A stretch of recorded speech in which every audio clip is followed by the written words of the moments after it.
Salut à toutes et tous, je suis venu au centre d'entraînement du Haillan pour prendre le pouls des supporters dans cette période délicate que vit le club. Dans quel état d'esprit ils sont?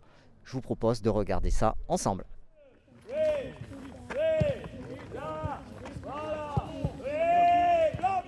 Cédric, pourquoi être venu à l'entraînement aujourd'hui? Alors voilà, je suis venu ici parce que déjà ça fait un moment qu'on n'a pas pu profiter de notre passion auprès des Girondins à cause de cette foutue situation sanitaire. Donc, et puis il fait une belle journée. Donc voilà, ça fait du plaisir de revoir du foot en vrai qu'à la télé devant des tribunes vides. Et puis on a hâte, c'est un peu l'échauffement pour revenir au stade. Voilà, l'abonnement a été pris moi cette semaine, donc je suis sur les starting blocks pour revenir, quel que soit de toute façon ce qui arrive au club, même si on a une situation qui est compliquée, mais quand même on respire beaucoup mieux qu'il y a 2-3 semaines. Parce que je les ai quand même suivis l'année dernière, je regardais les matchs régulièrement, étant donné qu'on ne pouvait pas aller au stade ou même les amateurs avoir de compétition. Donc là c'était l'occasion, et puis c'est un samedi, c'est le week-end, donc voilà, plus facile pour pouvoir venir et voir dans quel état d'esprit ils font, et puis par curiosité pour voir les exercices qu'ils font aussi. Vous êtes dans quel état d'esprit avec tout ce qui se passe aujourd'hui autour du club? Comment vous vous sentez? Ben, inquiet, mais quand même avec des, comment dire, how do you say like, your, Owen arrive d'Écosse, je le précise. optimiste, bah oui, ouais, un peu inquiet, mais optimiste aussi avec le nouveau rachat, parce que avant le rachat, il aurait pu se passer tout et n'importe quoi. Et certes, ça parle de Ligue 2, mais c'est mieux que la N3 déjà. Et bon, on verra ce qui se passe. Très honnêtement, c'est des phases de transition, donc je suis pas je suis inquiet pour bien sûr ce qui va en être des propriétaires. On attend de voir si les nouveaux investisseurs ont réellement les fonds et vont pouvoir sauver le club, comme tout le monde.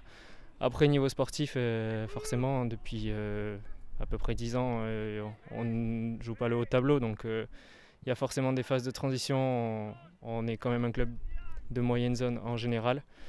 Donc on ne peut pas se permettre de jouer le titre tous les ans, donc c'est normal qu'il y ait des phases de transition. Donc voilà, faut laisser le temps, faut être patient, je pense qu'on veut trop de résultats trop vite. Ben, quand même, je suis quand même pas mal de sources sur les réseaux sociaux, dont vous et dont plein d'autres personnes. Et je suis confiant. Voilà, l'annonce du coup de rétrogradation à titre conservatoire, c'est vraiment important le titre conservatoire. C'est voilà, c'est juste normal. Hein.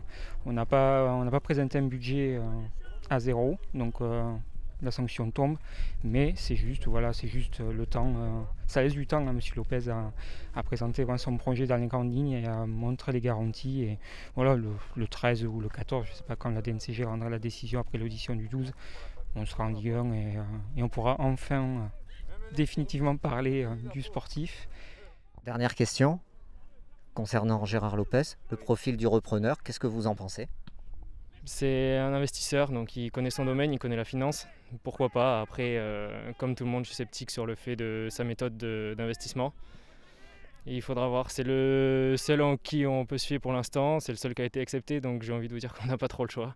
Donc on va croiser les doigts en ayant bon espoir. Alors, si on parle que du sportif, il a quand même une dernière réussite.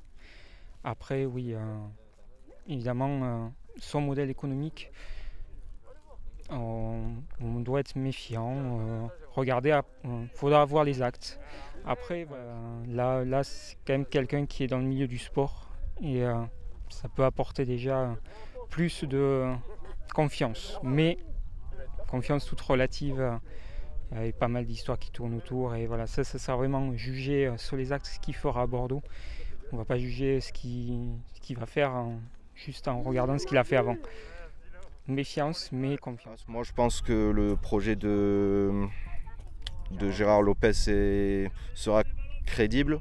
Moi, tout ce que je demande de lui, c'est qu'il ne promette pas la lune, parce que beaucoup de nouveaux dirigeants arrivent dans un club et ils promettent tellement de choses et ça ne se fait pas. Donc, qu'on reste en Ligue 1, qu'on joue plus que le maintien, parce que c'est pas très intéressant de jouer le maintien, même si Même si jouer le maintien, ça donne des nerfs, de l'émotion. Mais bon, Bordeaux, c'est pas ça pour moi. Donc, ouais, j'espère qu'on va jouer, je sais pas, peut-être pas de la saison qui arrive, mais la prochaine, voir le top 6, un truc comme ça, essayer de jouer l'Europa League. Bon.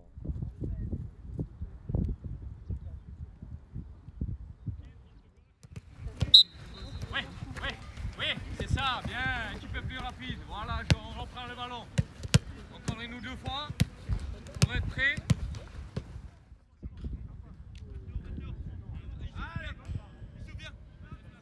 Voilà, c'est fini. Les joueurs se sont entraînés. Un jeu par groupe de deux, d'un côté les titulaires, de l'autre les jeunes, et ensuite une opposition entre deux équipes réunissant l'ensemble des joueurs. Il y avait quand même de l'intensité, c'était le deuxième entraînement de la journée. On a pu assister à un Jean-Louis Gasset très détendu qui sifflotait. Ça fait plaisir à voir, et un Ghislain Printemps qui a donné de la voix pendant tout l'entraînement, et beaucoup aussi d'implication de la part de Yaroslav Plazil pour bien sûr entraîner les joueurs. Il est très très proche de ses joueurs. Voilà, les joueurs ont mis de l'intensité. On n'a pas vu Ottavio qui a dû rester en salle. Rémi Houdin a commencé par un footing. Voilà, les joueurs sont en train de s'étirer, ils sont devant moi, en espérant que ce type de reportage vous a plu. Je vous dis à bientôt sur Web Girondin Télé, et merci aux sociaux. Bye bye.